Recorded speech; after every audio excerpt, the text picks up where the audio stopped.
Shalom Ubracha, nous poursuivons aujourd'hui avec la 7e Mishnah du 4e Perek, Masechet Shkalim. La Mishnah nous dit cette fois-ci à Magdish Nechasav, celui qui a offert ses biens au Bet Hamikdash.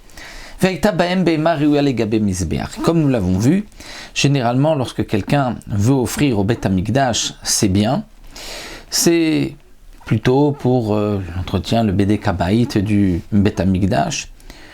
Est-ce que c'est pour offrir sur le Mizbeach, sur l'autel, les bêtes qui peuvent être offrir? Donc c'est ce que la Mishnah va nous expliquer. On va en vérité diviser en fonction de ce qu'il a. Dans la Mishnah précédente, nous avons vu que celui qui offre ses biens au Bet Hamikdash, en général, c'est les Bedek Habayit pour l'entretien du Bet Hamikdash.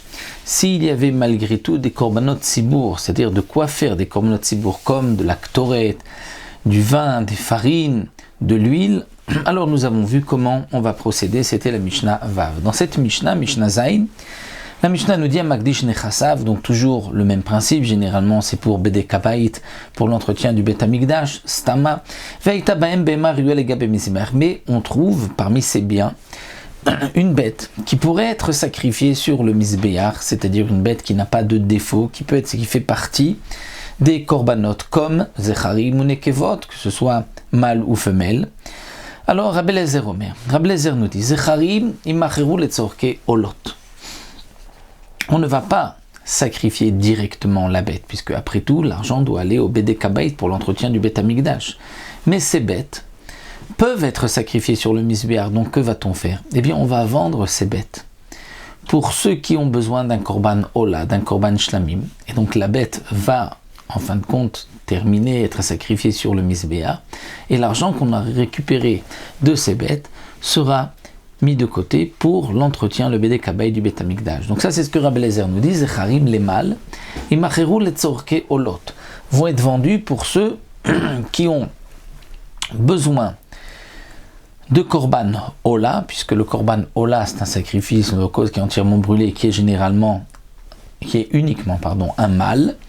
Ou nekevot et les femelles, imachou les tzorke zifre shlamim seront vendus pour les korbanot shlamim qui peuvent être mâles ou femelles. Ou de même, ipelu msha nechassim les Bedek Habayit. Et l'argent qu'on aura récupéré tombera, ira avec le reste des biens pour l'entretien du Bet Hamikdash. Donc là, comme nous dit le Barthénora, d'après Rabbi Eliezer, lorsque quelqu'un offre quoi que ce soit au Bet Hamikdash, c'est pour le Bedek Habayit, même les bêtes qui pourraient être sacrifiées, c'est pour le Bedek Habayit, mais malgré tout, étant donné qu'on peut les sacrifier, donc on ne va pas les sortir du Mizbeach, parce que nous avons aussi un principe que quelqu'un qui offre une bête sans défaut pour le Bedek Habayit, pour l'entretien du Bet Hamikdash, on va racheter cette bête, mais la bête devrait être sacrifiée, donc on va la vendre à quelqu'un qui aura besoin d'un korban, et l'argent ira pour le Bedek Habayit. Donc ça c'est d'après Rabbi Eliezer. Rabbi Yoshua Omer, non.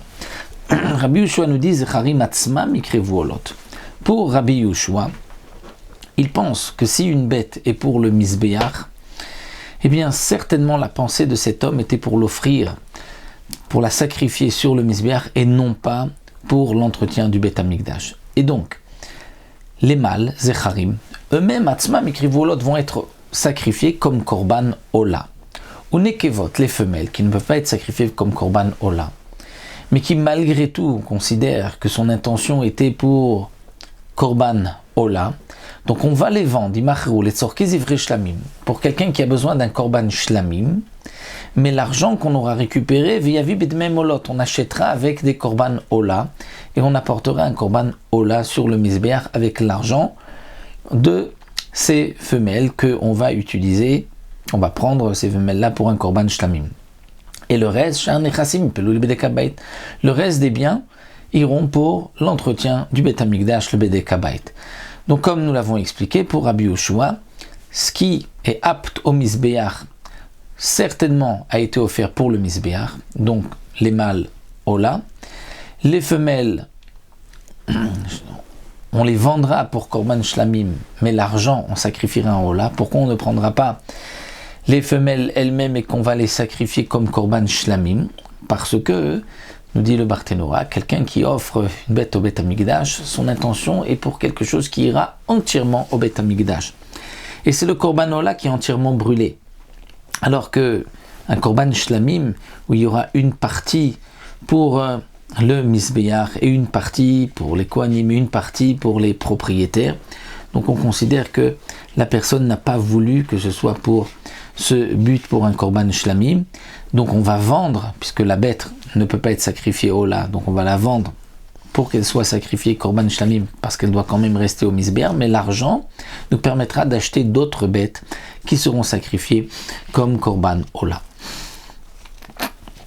Rabbi Akiva Omer, Roani divrei Rabbi Eliezer divrei Rabbi Yehoshua. Rabbi Akiva dit, moi je suis plutôt de l'avis de Rabbi Eliezer. Pourquoi? Parce que Rabbi Eliezer ishva et midato. Rabbi Eliezer a mis tout le monde au même, à égalité, au même piédestal. Pour Rabbi Eliezer, mâle comme femelle seront vendus et l'argent sera récupéré pour l'entretien du Beth Amikdash. Alors que Rabbi Yehoshua chalak, Rabbi Yehoshua fait des différences. Une partie va être, le mâle va être lui-même sacrifié, alors que la femelle, elle va être sacrifiée shlamim, et avec l'argent on achètera korban ola, et le reste des biens seront pour le bedek habayit. Pour Rabbi Eliezer, c'est plus simple. Tous les biens vont être pour le bedek habayit. Rabbi Yehoshua fait des différences. Donc, Rabbi Akiva dit, je préfère l'opinion de Rabbi Eliezer à l'opinion de Rabbi Yehoshua, puisqu'une partie des biens bedek habayit, le reste pour le misbéach. Amar Rabbi Papias. Rabbi Papias nous dit, Shamati ki divrei shneim. En vérité, moi j'ai entendu comme les deux. J'ai entendu comme les deux, mais ça dépend. Amagdish beferouche ki divrei Rabbi Eliezer. Amagdish stam ki divrei Rabbi Yehoshua. Si quelqu'un, lorsqu'il a été magdish, il a dit, mes bêtes et mes biens, donc il a divisé les bêtes et les biens, seront pour le Hekdesh, étant donné qu'il n'a pas dit tous mes biens pour le Hekdesh, il a dit les bêtes et les biens, alors là c'est Kedivre Rabbi Eliezer. Étant donné qu'il les a séparés, Behema ou Nechasai, les bêtes et les biens pour le Hekdesh, il ne les a pas mis tous ensemble, c'est qu'il a voulu bien dire que et la bête et les biens iront pour le même but, parce que sinon il aurait dû dire les bêtes pour le misbéach et les biens pour le bedek habayit, puisque de toute manière il les a mentionnés. S'il les mentionne et qu'il dit en tout les Hekdesh, c'est que son intention était que pour un seul endroit pour le bedek habayit. Mais celui qui est magdish stam, c'est-à-dire il n'a pas précisé, il dit tous mes biens, alors on considère comme Rabbi Yehoshua que les biens c'est pour le bedek habayit et les bêtes, eh bien une partie seront korban ola et les autres on les vendra pour acheter ensuite korban ola.